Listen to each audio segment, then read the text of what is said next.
What you're about to hear isn't really a traffic case. It's a power test.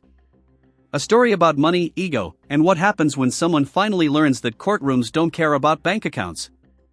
Picture this. A man in an expensive suit walks into my courtroom, sees everyone standing for the judge, and simply sits down, arms crossed, smirking like he's watching a show that doesn't apply to him. That's how I met Vincent Morrison. It was a hot Thursday morning in July, the kind of day where Providence feels like it's melting and everyone's a little on edge. I'm reviewing my docket around 8:30, sipping Christina's strong coffee, the good Italian stuff that actually wakes you up, when I see his name, Vincent Morrison. 17 traffic violations in 3 months. 17. 17 violations in 3 months isn't bad luck, it's a pattern. In traffic court, judges don't just look at tickets, they look at behavior. And patterns tell the court exactly who they're dealing with. Doesn't sound too dramatic, right? Just wait. That number alone told me plenty. Reckless driving, excessive speeding, and ignoring traffic signals. Not just careless mistakes. A clear pattern of someone who believed the rules were optional. When I entered the courtroom at exactly 9 a.m., Christina called, "All rise for the Honorable Judge Caprio." Everyone in the room stood. Everyone, except one man in the front row. That man was Vincent Morrison. "Sir," I said calmly, "please stand for the court." He turned his head slowly, looked at me as if I had inconvenienced him, and replied, "I'm comfortable where I am, Judge." Right then, before a single word about fines or violations was spoken, standing for the judge isn't about ego, it's about authority. Legally, it represents respect for the rule of law itself. Refusing to stand is the fastest way to turn a minor case into a major mistake. I knew this wasn't going to be an ordinary traffic case. People talk in a city like Providence. Business owners, courthouse staff, even other defendants. And everything I would later hear about him matched exactly what I was seeing in that moment. This man's attitude in my courtroom was not a one-time performance. It was a habit. The whole courtroom went silent. You know that feeling when something happens that's so inappropriate, so shocking, that everyone forgets to breathe? That's what this was. In 40 years on this bench, I've never seen such blatant disrespect from someone who wasn't drunk or mentally ill. "Mr. Morrison," I said, keeping my voice level, "standing for the court is not a request. It's a requirement that shows respect for the law." He actually laughed. Not a chuckle, not a nervous giggle, a full, condescending laugh. "Judge," he said, examining his manicured nails like he was bored, "I've been standing all my life. Today, I think I'll sit." Standing all his life. This millionaire thought showing basic respect in a court of law was somehow beneath his dignity. I looked around my courtroom and saw working people, retirees, single mothers, folks who understood that respect isn't optional. It's earned and given. "Mr. Morrison," I tried one more time, "I'm going to ask you once more to stand and show proper respect for these proceedings." That's when he did something that still makes my blood boil. He leaned back in his seat, put his hands behind his head like he was relaxing on a beach chair, and said, "Make me." Right here, this is the line you never cross. Make me isn't attitude, it's contempt of court. At this moment, fines don't matter, traffic violations don't matter, only control of the courtroom does. Make me. A grown man worth $50 million just told the judge to make him show respect in a court of law. The audacity was breathtaking. I stood up from my bench, something I rarely do, and looked directly at this arrogant piece of work. "Mr. Morrison," I said, my voice getting colder, "you seem to be under the impression that your wealth exempts you from basic courtroom decorum." "My wealth," he replied, still lounging in his chair like he owned the place, "exempts me from a lot of things, Judge, including taking orders from civil servants." Civil servants. He just called me a judge with 40 years of service, a civil servant like I was his employee. The disrespect was so thick you could cut it with a knife. But here's what really got me steaming. Behind Morrison, I could see a young mother bouncing her baby, trying to keep the child quiet out of respect for the court. She probably took time off work she couldn't afford to lose, probably had to find babysitting she couldn't afford to pay, just to handle some minor traffic matter responsibly. I saw an elderly veteran removing his cap and standing straight, despite obvious pain in his back. You could see him wincing, but he showed respect anyway. I saw teenagers who'd probably never been in the courtroom before, showing more maturity and respect than this 50-year-old millionaire. These people understood something Morrison didn't. They understood that respect isn't about what you can afford. It's about recognizing that we're all equal under the law, that the courtroom is sacred ground, where wealth doesn't matter, where everyone gets the same justice. Mr. Morrison, I said, sitting back down and folding my hands, your behavior is not only disrespectful to this court, but to every person in this room who understands what basic decency looks like. Basic decency? He turned around to look at the other people waiting for their cases, like he was surveying peasants at a medieval court. The look on his face was pure contempt, like these hard-working people were somehow beneath his notice. Judge, I employ more people than anyone in this room. I pay more taxes than everyone here combined. My businesses bring millions of dollars to this city's economy. I think I've earned the right to sit when I'm tired. Earned the right. This man thought his economic success bought him the right to disrespect the legal system that protected his business, his property, his entire way of life. He thought money could purchase exemptions from basic human courtesy. The young mother I mentioned, she was staring at Morrison in disbelief. Here she was, struggling to make ends meet, showing perfect respect for the court, while this millionaire acted like common decency was beneath him. Mr. Morrison, I continued, your financial success doesn't give you special privileges in my courtroom. The law applies equally to everyone, rich, poor, and everyone in between. The law, he said with a sneer that made my father roll over in his grave, is whatever people like me say it is. We write the checks. We fund the campaigns. We make the rules. You think this little courtroom matters to someone like me? We make the rules. This wasn't just disrespect anymore. This was a man openly declaring that he believed rich people were above the law. In my courtroom, in front of hard-working citizens who played by the rules every day of their lives, who treated the justice system with the respect it deserved.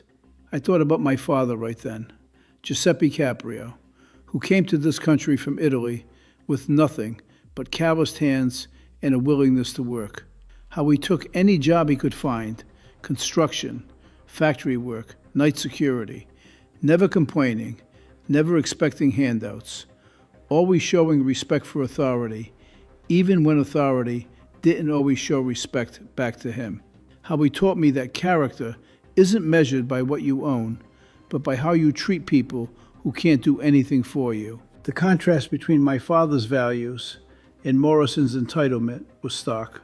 Dad would have been ashamed to sit when others stood, would have been mortified to treat a judge with anything less than complete respect, regardless of whether he agreed with the ruling. Mr. Morrison, I said, standing up again, you're about to learn that money can buy you many things, but it can't buy you immunity from the consequences of contempt.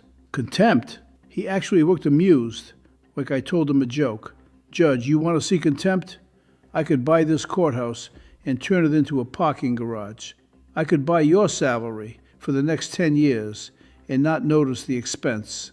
I could buy your job if I wanted to. Contempt isn't symbolic. Judges have immediate authority to jail someone, no jury, no delay, no negotiation. It's one of the few areas where the court's power is instant and absolute. Buy my job. This maniac thought everything was for sale, including the justice system itself. He thought judges were just another commodity he could purchase, like cars or houses or politicians. That's when I'd had enough. Mr. Morrison, Your refusal to show proper respect for this court constitutes contempt of court. Bailiff, please escort Mr. Morrison to the holding cell until he's prepared to conduct himself appropriately. The bailiff, a good man named Officer Rodriguez, started walking toward Morrison's seat. Morrison looked at him like he was looking at an insect. "You're not serious," Morrison said, but his voice had lost some of its arrogance. "You can't arrest me for sitting down." "I'm not arresting you for sitting down," I told him. "I'm arresting you for deliberate and calculated disrespect of this court's authority." Officer Rodriguez was standing right next to him now. "Sir," the bailiff said politely, "please come with me." Morrison looked around the courtroom like he was expecting someone to rescue him. When nobody did, when he realized that his money couldn't buy him out of this situation, something shifted in his expression. "This is ridiculous," he shouted, finally standing up, but only because he was getting agitated. "Do you people have any idea who you're dealing with?" "We're dealing with someone who thinks wealth makes him better than everyone else," I replied, "and we're about to show him how wrong he is." That's when Morrison completely lost it. He started pointing at people in the courtroom like he was identifying enemies. "You," he shouted at the young mother with the baby, "you think this is justice? This kangaroo court?" The young woman just stared at him in shock. She'd been nothing but respectful, and here was this millionaire attacking her because he was finally facing consequences. "And you," he turned to the elderly veteran, "you're probably enjoying this, aren't you? Watching someone successful get torn down by the system." The veteran, God bless him, just looked Morrison straight in the eye and said quietly, "Son, I fought in 2 wars for the right to sit in courtrooms like this. You're disrespecting everything I bled for." That should have shut Morrison up. Should have made him realize how far he'd fallen. Instead, it made him worse. "I don't care about your wars, old man," Morrison screamed. "I don't care about any of you. You're all nobodies compared to what I've accomplished." Nobodies. He just called a war veteran, a working mother, honest citizens trying to resolve legal matters. He called them all nobodies because they didn't have his bank account. "Mr. Morrison," I said, my voice cutting through his tantrum, "you've just demonstrated why you need to spend some time thinking about what respect really means." Officer Rodriguez put his hand on Morrison's arm. "Sir, please come quietly." Morrison jerked his arm away. "Get your hands off me. Do you know what kind of lawyers I can afford? I'll have your badge. I'll have all your badges." That's when he made his biggest mistake yet. He turned back to me and jabbed his finger in my direction. "Judge," he snarled, "you just made the worst enemy of your career. When I'm done with you, you'll be lucky to get a job as a mall security guard." Threatening a judge in open court with 30 witnesses. This millionaire had just graduated from contempt to criminal intimidation. "Mr. Morrison," I said calmly, "you've now added threatening a judge to your list of violations. Officer Rodriguez, please take Mr. Morrison into custody immediately." "You can't do this to me," Morrison shouted as the bailiff began placing him in handcuffs. "I'm Vincent Morrison. I own half this city." "Mr. Morrison," I told him as they cuffed his hands behind his back, "you own businesses. You don't own people. And you certainly don't own justice." As they led him toward the door, Morrison kept screaming threats and insults. But something interesting happened. The other people in my courtroom, that young mother, that old veteran, the teenagers, the working folks, they started standing up, not because I asked them to, but because they wanted to show that they understood what this moment meant. They were showing that respect isn't about money. It's about recognizing that we're all equal under the law, whether you drive a beat-up Honda or a brand-new Lamborghini. "Judge," Morrison yelled from the doorway, "this isn't over. You have no idea who you're messing with." "Mr. Morrison," I called back, "you're right. This isn't over. You be staying in holding, until you're ready to apologize to this court and everyone in it. After they took him away, the courtroom was buzzing. People were shaking their heads, whispering about what they just witnessed. Christina came over to my bench. "Judge," she said quietly, "in 20 years of working here, I've never seen anything like that." "Neither have I, Christina." The young mother approached my bench. "Your Honor," she said, "thank you for standing up to him. My little girl was watching, and she needs to see that bullies don't always win." The elderly veteran came up too. "Judge," he said, "that man insulted every person who ever served this country with honor. You did the right thing." For the next 4 hours, Morrison sat in the holding cell. Every 30 minutes, Officer Rodriguez would check on him, ask if he was ready to show proper respect.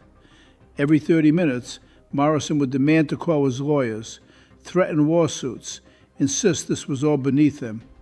Finally, around 2 p.m., something changed. Maybe the reality of sitting in a jail cell started to sink in. Maybe he realized that his money wasn't going to magic him out of this situation. Maybe he just got tired of being treated like any other contempt case. Officer Rodriguez came to my chambers. "Judge, Mr. Morrison says he wants to address the court. Is he prepared to show proper respect?" "He says he is." "All right, bring him back up." When they brought Morrison back into my courtroom, he looked different. Still expensive suit, still manicured nails, but the arrogance was gone.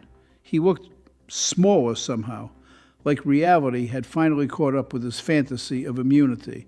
"Mr. Morrison," I said, "are you prepared to conduct yourself appropriately in my courtroom?" He stood up immediately. No hesitation, no attitude, no smirk. "Yes, Your Honor." "Are you prepared to show respect for the court and everyone in it?" "Yes, Your Honor." His voice was quiet, almost humble. "Are you prepared to apologize for your behavior?" He looked around the courtroom. Some of the same people were still there, waiting for their cases. The young mother was gone, but the elderly veteran had stayed. Morrison's eyes met the veteran's for just a moment. "Yes, Your Honor," he said. I want to apologize to the court, to you, and to everyone here. My behavior was inexcusable." It wasn't a great apology. It felt more like something his lawyer had coached him to say during those 4 hours in holding. But it was a start. "Mr. Morrison," I said, "let me ask you something. What do you think you learned today?" He thought about that for a moment. "I learned that money doesn't make me better than anyone else. And that respect has to be earned, not bought. And that my success doesn't give me the right to treat people badly." These were all the right words, but I could tell he was still processing whether he really believed them. Sometimes it takes more than 4 hours in jail to change a lifetime of entitlement. "Mr. Morrison," I continued, "your original violations, 17 traffic offenses in 3 months, show a pattern of believing rules don't apply to you. Today's behavior in my courtroom confirms that pattern. So here's what's going to happen. I sentence him to pay maximum fines for all 17 violations, plus court costs. I order him to complete 40 hours of community service working with low-income families. And I required him to attend defensive driving school like any other reckless driver. But the most important part, I banned him from my courtroom for 6 months. If he got so much as a parking ticket in that time, he'd have to appear before a different judge, because I wasn't going to deal with his attitude again until he proved he changed." Mr. Morrison. This is real justice. Not revenge. Accountability. The fines punish the violations, the community service rebuilds perspective, and the courtroom ban protects the integrity of the court. The goal was never to break him, it was to humble him. "Listen," I concluded, "you told me earlier that you employ a lot of people and pay a lot of taxes. Those are good things. And this community benefits from your business success.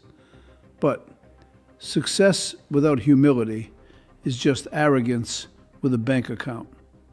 "Yes, Your Honor.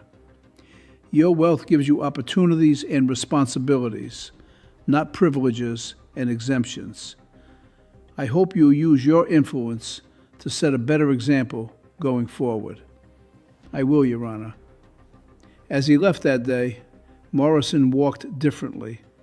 Still expensive clothes, still rich beyond most people's dreams. But something about his posture had changed. The swagger was gone. 6 months later, I got a letter from him, handwritten, not typed by some assistant. Judge Caprio, I wanted you to know that I completed my community service working with families in need. It opened my eyes to struggles I never understood.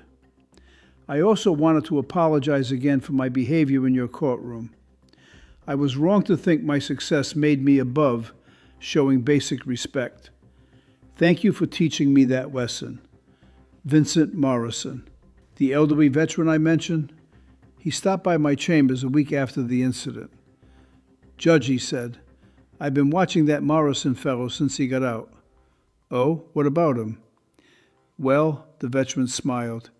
I saw him at the grocery store yesterday, holding the door for an elderly lady. When the cashier had trouble with her register, he waited patiently instead of demanding a manager. That's good to hear.